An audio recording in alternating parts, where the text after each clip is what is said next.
Hello, everybody, and welcome to chapter number 10, Fiscal Policy and Debt. And after chapter 8 and 9, we return to much more digestible material where we take a look at what the federal government can do in order to stimulate the economy. And this is going to be really relevant, especially in macroeconomics, because we typically see in the news stories things that the government may want to do in order to sort of move the economy along, to either to stimulate it or to slow it down just a little bit.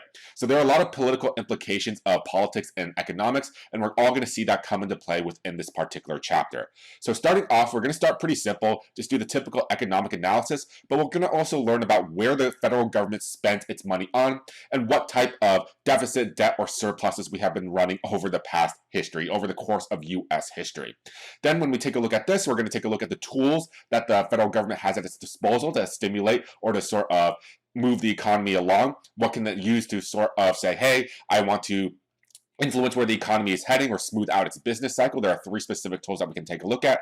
And then we'll take a closer look at the political intertwinings of this sort of idea of fiscal policy. We'll take a look at supply side fiscal policy, so also known as Reaganomics, just a little bit. We'll take a look at how long it's going to take for any one piece of fiscal policy to have an impact on the economy. And then we'll take a closer look at the potential consequences of maintaining high public debt. So here we roughly have pretty close to a 25, almost $30 trillion worth of a national debt. So very, very huge amount. What does that mean for you and I and for our future generations? So starting off, we just want to go ahead and take a look at fiscal policy and aggregate demand. So fiscal policy is the use of government revenue, mainly from taxes, and spending to influence the economy. So much like us, the federal government has a budget. They have some type of income, which are going to be the tax receipts that we pay the government, and then they're going to have some type of spending component. And this can be the government spending that they use on the federal, local, and state levels to do whatever sort of actions they want to do. However, unlike us, the government can actually spend more than it actually takes in as revenues. So if they spend more than they take in as revenues, then obviously they're going to be running some type of deficit. And the government, because it has special powers, it can run deficits year after year after year. So that's something very unlike us. If we run a deficit for a particular year, we'd find ourselves in very dire economic straits. So in 2018, the federal government collected $3.33 trillion in tax revenues and spent $4.11 trillion in government spending, which produces a deficit. So almost $800 billion of a deficit in the year 2018. And since 2015, we do notice that the federal deficit has increased quite significantly, and the amount of the deficit for a particular year does depend on the political power that is in power within the administration and exactly what type of policies they want to pursue.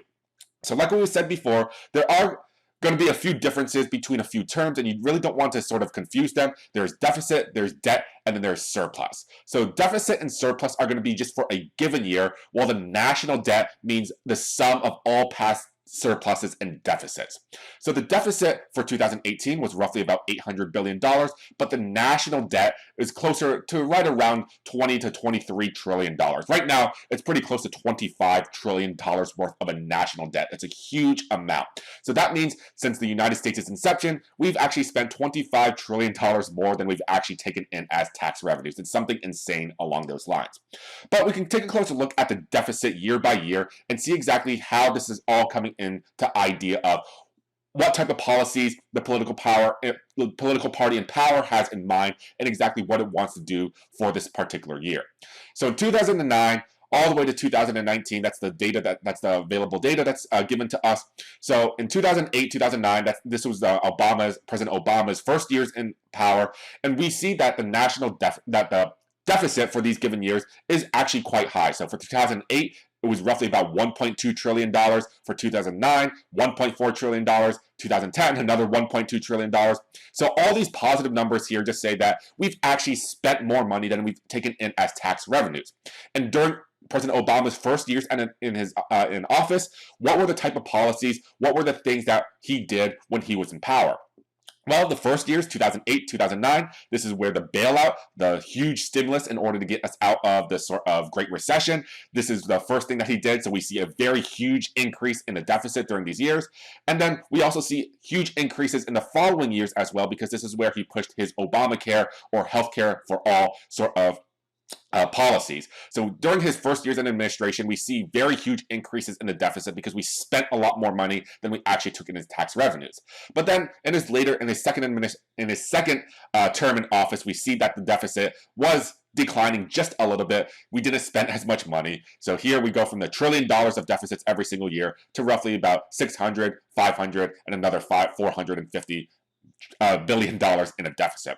Once President Trump took in office, we noticed that, hey, the number is popping up once again. So here, 600, 665, almost $800 billion, not almost $1 trillion in 2019. It'll be pretty close to another $1 trillion in 2020, even higher later on because of all the stimulus spending that we're having due to the pandemic. But essentially, that we see right here, for the United States, it's very, very rare for us to run a surplus in any given year where we actually spend less than we take in as tax revenues. So for the United States, the last time we ran a surplus was during Clinton's administration in office, and that only happened for, I think, maybe 1 or 2 years out of his entire 2 terms. So with this, we do notice that the U.S. government has a huge spending problem. We'd like to spend a lot of money than we do actually have in tax revenues. So this can actually lead to a very, very huge implications for us and for future generations. When we add up all the past deficits and surpluses over the course of U.S. history, we come to this roughly about 25 to roughly about $30 trillion worth of a national debt. So that's a huge number. It's probably the biggest national debt number that we have in the entire world. So where exactly does the United States spend its money on? Well, you can go ahead and take a look at these pie charts right here. So in 2018, these tax revenues, $3.33 trillion. The vast majority of it comes from individual income taxes, payroll taxes, corporate income taxes, and other sources as well. So we have to file our taxes every single year. That's where the vast majority of the government's revenues do come in. However, in this chapter, we are going to be a little bit more focused in on these expenditures. So where does the government spend this $4.11 trillion in 2018? Not surprisingly, it's going to be for a vast majority of income and welfare. So Social Security, Medicare, Medicaid, other security or welfare programs, these are the vast and the bulk majority of where the U.S. government does spend its money. And as the U.S. population gets older, as they become a little bit more dependent, if they have very, very low incomes, if they become a little bit more dependent on the government for this type of assistance, we'll see these percentages increase. Also, not surprisingly, we spend a lot of money on national defense. So about 15% of this entire $4 trillion is spent on national defense. And then we also see net interest on the debt. Because we run deficits year after year, we have to pay some type of interest. We have to borrow money. So roughly about 8% of this $4 trillion is being used to finance our national debt. And then the other 16%, it's actually a really small amount compared to all these other categories that we have right here. This 16% includes things like education, transportation, science, national parks. There's a whole bunch of other categories that are going to fall under this other 16%, and we can go ahead and break it down just a little bit. So with this in mind, we do have a better idea of the federal government and exactly how it operates. It has revenues from taxes, it has spending sort of expenditures, and we want to go ahead and break down these expenditures, all these categories, just a little bit into 2 different categories. And based on these 2 different categories, we're going to be able to conduct our economic analysis. So in the next video, we're going to go ahead and take a look at the 2 broad categories of how we can classify every single one of these spending components into and see which one we are going to be a little bit more concerned about. So we'll stop here and we'll go ahead and take a look at that in the next lecture.